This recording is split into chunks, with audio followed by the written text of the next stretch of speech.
اور وضع میں تم ہو نصارہ تمدن میں حنود، یہ مسلمان ہیں جنہیں دیکھ کے شرمائے یہود، اور یوں تو سید بھی ہو مرزا بھی ہو افغان بھی ہو، تم سبھی کچھ بتاؤ مسلمان بھی ہو، ہر کوئی مست میں ذوق تن آسانی ہے، تم مسلمان ہو یہ انداز مسلمانی ہے، حیدری فقر ہے نہ دولت عثمانی ہے، تم کو اسلاف سے کیا نسبت روحانی ہے، وہ معزز تھے زمانے میں مسلمان ہو کر، اور تم خوار ہوئے طارق قرآن ہو کر، اور کی محمد سے وفا تو نے تو ہم تیرے ہیں، کی محمد سے وفا تو نے تو ہم تیرے ہیں، یہ جہاں چیز ہے کیا لوح و قلم تیرے ہیں۔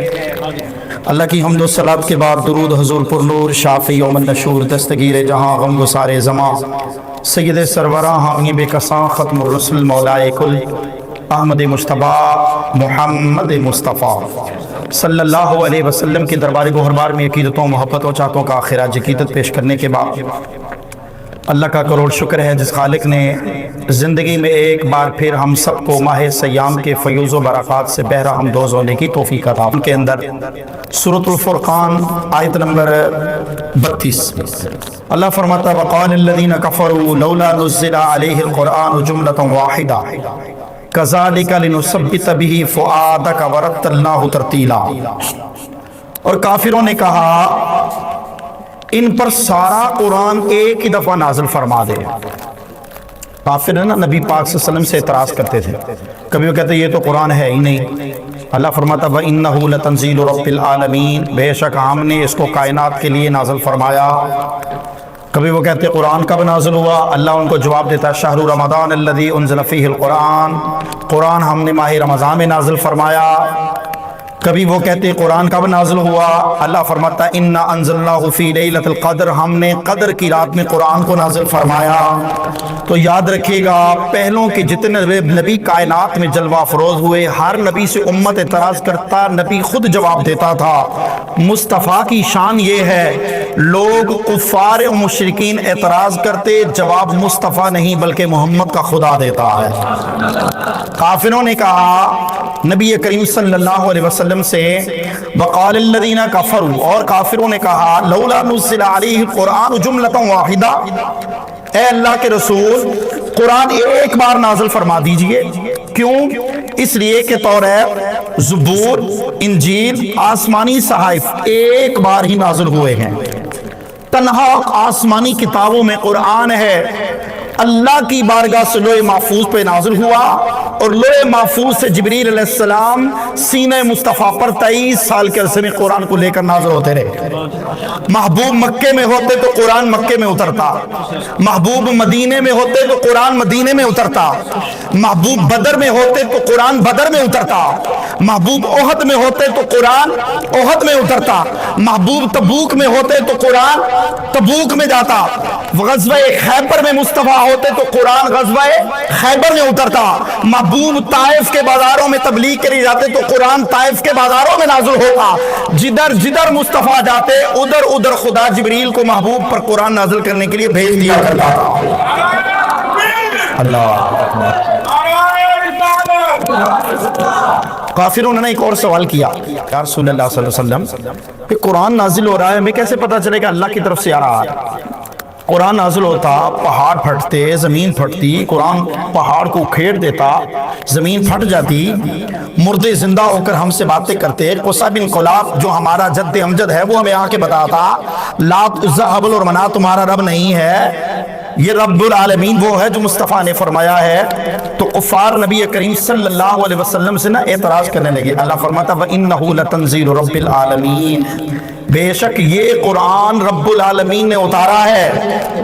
اللہ فرماتا ہے نازل بہ الروح الامین، ہم نے قرآن کو روح الامین کے ذریعے مصطفیٰ تک اتارا ہے۔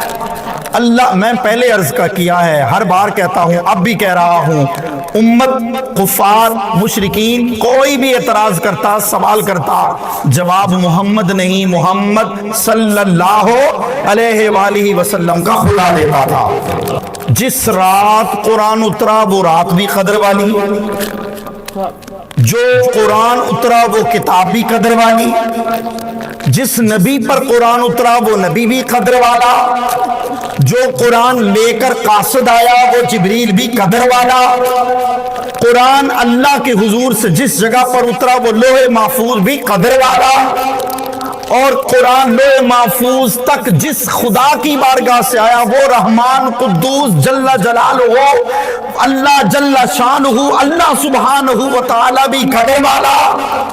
فرمایا جن لوگوں کے لیے قرآن بھیجا وہ امت مصطفیٰ بھی قدر والی، اور جس بندہ بشر نے اس قرآن کی قدر کر کے اس سے ہدایت یافتہ ہو گیا، متقی ہو گیا، فرمایا ہم نے قدر والے بندوں کو قدر والی جنت کا قیامت کے دن مہمان بنا دیا۔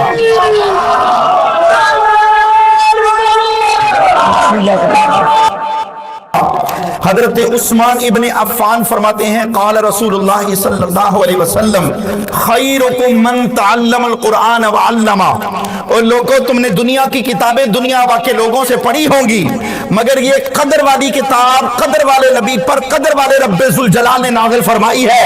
اب جو اس قدر والی کتاب کو پڑھے یا پڑھائے، اللہ نے کائنات کی مخلوق میں اس بندے کو سب سے افضل بنا دیا ہے۔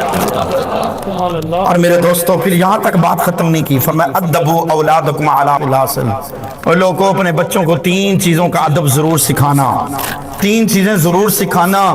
ان کو آپ ڈائجسٹ ناول پڑھائیں، آکسفورڈ کا سلیبس پڑھائیں، ان کو یونیورسٹیوں میں پڑھائیں، ان کو پڑھا کچھ کروائیں، 3 چیزیں ضرور سکھانا۔ حب نبیکم، اللہ کے نبی صلی اللہ علیہ وسلم کی محبت ان کے دلوں میں راسخ کر دینا۔ نمبر 2 حب اہل بیتہما، اہل بیت کی محبت ان کے دلوں میں اتار دینا۔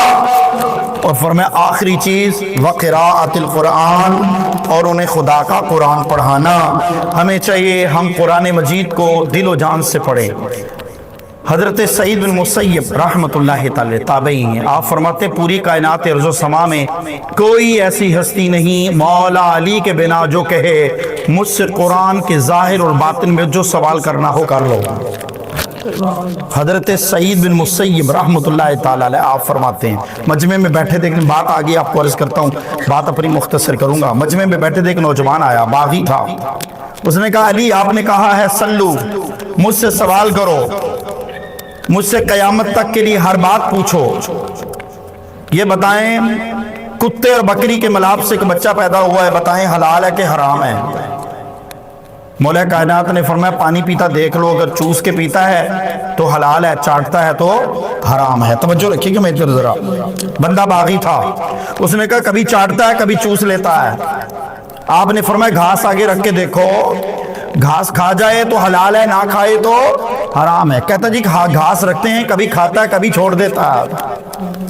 آپ نے فرمایا گھبرانے کی ضرورت کوئی نہیں، آپ ایسا کرو وہ جو جانور ہے اس کو پھر ذبح کر لو، اگر اوجری نکل آئے تو حلال ہے، انتڑیاں نکلے تو حرام ہے۔ جاتے جاتے کہہ گیا، کہتا ہے علی اللہ نے تجھے علم و معرفت کا بڑا فیضان عطا فرمایا۔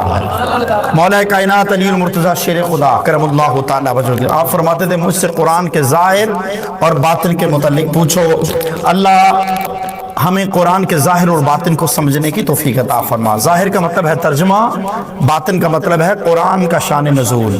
قرآن میں ہو غوطہ زن اے مرد مسلمان، قرآن میں ہو غوطہ زن اے مرد مسلمان، اللہ کرے تجھ کو عطا جدت کردار، جو حرف قل العفو میں پوشیدہ ہے اب تک، جو حرف قل العفو میں پوشیدہ ہے اب تک، اس دور میں شاید وہ حقیقت ہو نمودار۔ ہمیں چاہیے ہم قرآن مجید کا مطالعہ کرتے رہیں، قرآن کا مطالعہ کرنے سے دنیا و آخرت ہماری سرخرو ہوگی، کیونکہ قرآن مجید کے بغیر ہماری دنیا و آخرت ادھوری ہے۔ قرآن ہمارا سہارا ہے۔ نبی کریم صلی اللہ علیہ وسلم نے فرمایا 3-4 چیزیں ایسی ہیں جن کی زیارت کرنے سے ثواب ملتا ہے۔ کعبے کا دیدار کرو تو ثواب ملتا ہے، ماں باپ کا دیدار کرو تو ثواب ملتا ہے، علی المرتضیٰ شیر خدا کا دیدار کرو تو ثواب ملتا ہے، اور فرمایا خدا کا قرآن کی زیارت کرو تو ثواب ملتا ہے قول محمد قول خدا، فرمان نہ بدلا جائے گا، بدلے کا زمانہ لاکھ پر قرآن نہ بدلا جائے گا، سر لاکھ اٹھائے گا ظالم لیکن فتح نہ ہوگی حاصل، حق والے رہیں گے حق پر سدا ایمان نہ بدلا جائے گا۔ آج امریکہ نے سر توڑ کوشش کر لی ہے لیکن اسلام کو فتح اللہ نے عطا فرمائی ہے۔ قَجَاءَ الْحَقُّ وَزَهَقَ الْبَاطِلُ إِنَّ الْبَاطِلَ كَانَ زَهُوقًا، حق آیا باطل مٹ گیا، باطل تو مٹنے ہی والا ہے۔ ہمیں چاہیے ہم اپنی زندگی میں قرآن کے ساتھ جڑ جائیں، قرآن کے ساتھ تعلق استوار کریں اور قرآن مجید کا تلاوت بھی کریں، قرآن کی زیارت بھی کریں۔ جو قرآن نہیں پڑھے ہوئے وہ قرآن پڑھنا شروع کر دیں۔